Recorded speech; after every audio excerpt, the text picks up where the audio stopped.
purpose in pain. Kelly Wilson again, who does the talk on presence, an interview on presence, one of the founders of ACT.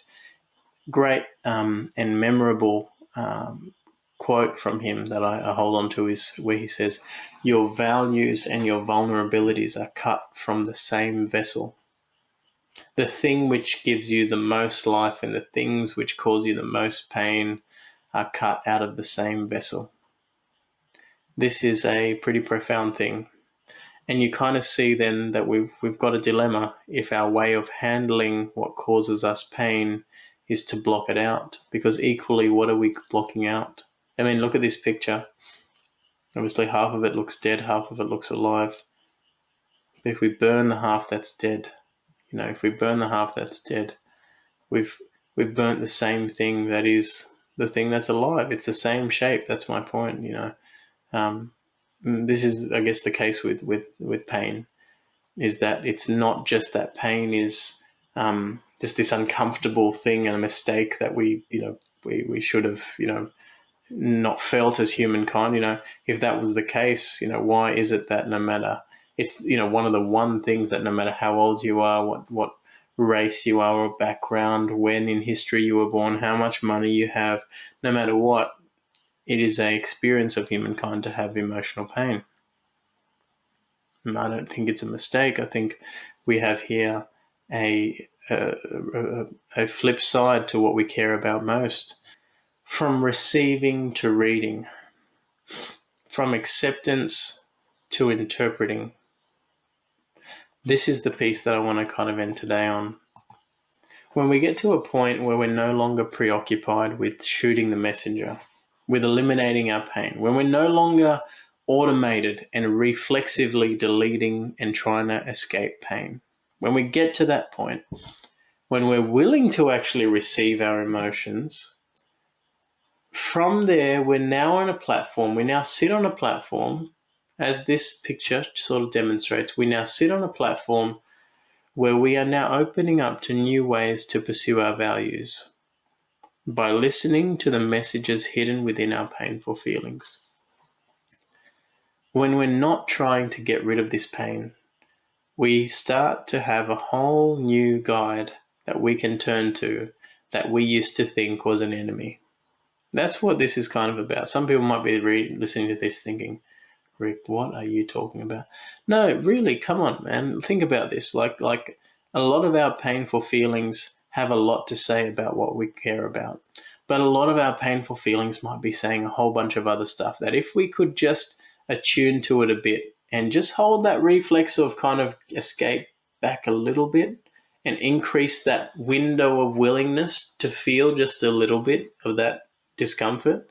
I speak to myself, by the way, about this. I'm still working on it. There's a few things we open up to, and our emotions tell us they might be telling us what we care about and what we value if we can listen to them. They might be telling us that we care about something that we didn't realize was that important. When we're feeling anxious or hurt about the way someone's being treated or something like that, that might actually tell you something about what you care about. Painful emotions might reveal self-stories that you're still stuck in, that you hadn't realized that you haven't dealt with. I talked about the one before about inadequacy and needing to be good enough, and the story of like how I get good enough, painful emotions when I remember, I think I might have shared the story, I moved towns recently, and one thing I played a lot of when I was in my early 20s was touch football, and I remember driving with, obviously many years later, moved around, had kids, and moving, and I found out in this town they play. There's a community here plays touch football, and I was driving there, and I found myself anxious. I found myself feeling anxious. But why am I feeling anxious about this?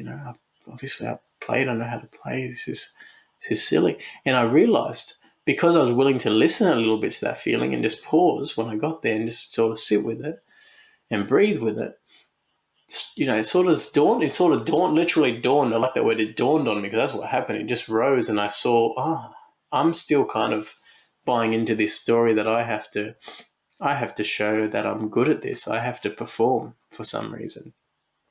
And with that, it shows rules. It shows rules. There's a rule I have to perform, right? Our emotions, our difficult emotions reveal rules, like that example. And really where I wanted to get to with this example is also saying the emotions may signal it's time for some committed action. And in that moment, just as this is just hopefully an easy to understand example, but in that moment, as I'm there about to go and play, it was a social game, it wasn't even a competitive game. But as I was going, it just brought to me that, actually what I value here is encouraging others, encouraging the kids who are getting into it.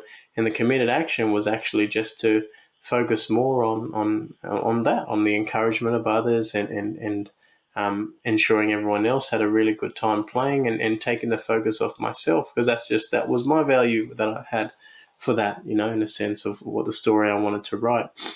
So, you kind of see that acceptance. I hope this talk has kind of clarified and put acceptance in its right context. It's one thing when I saw that, I can't unsee it, that it underpins almost every psychological disorder is sort of the need to escape the pain, in a sense, the need to escape the feeling that I have through whatever it is.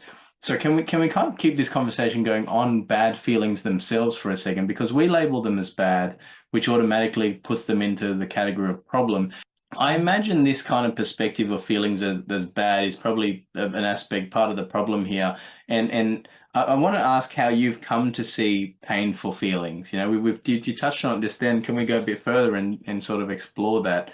Yeah. Painful emotions. Yeah. Well, for a start, I think from the moment a client walks into our office, I think it's important that we are aware of the language we're using and noticing and pointing out for them, even like, like if someone's talking about thoughts that they have, I will start to talk about the mind chattering away, and what does your mind have to say about that? So I'm wanting them to get that understanding that there's that chatter going on. If they're talking about, having bad feelings or having awful feelings or whatever, I might talk about things like, the difficult feelings or the feelings that they've been struggling with, or, messy, tricky, pesky feelings. But I want to be really clear early on that all feelings are important and that they all have a role. As much as we may not like them or want them, that they are actually really important. And I think I first heard this, oh gosh, what's her name? Susan. I've forgotten. Emotional. It's going to come to me in a minute. Anyway, this idea of emotions being data, and it's just it's a nice way to think of it. Like, it's information that's coming in, and like other information, we can look at it and we can see whether it's telling us something helpful. So, if one of my kids thumps the other one, which happens more often than I'd like, then if they feel guilty, that's a healthy feeling for them to have. Yeah, they've done the wrong thing. They've not been a kind, caring, values-driven child. And so for them to feel guilty is good. But if they then walk around all day feeling guilty, or if they then have, it gets murky with shame and I'm bad and so on, then the information may not be as helpful. So we want to be able to review it as data, helpful data perhaps to take on board and listen to and so on. And so, anxiety, for instance, low mood even, but these things tell us, they tell us about things that are important. If someone's feeling, let's say, flat and unmotivated and disengaged and so forth in their work for a long time, maybe that's some information that they're not actually in a role that they feel really fulfilled by. Or maybe it's telling them that there's something that they've been holding back in sharing with their boss. And so, and then, that might also have some anxiety there.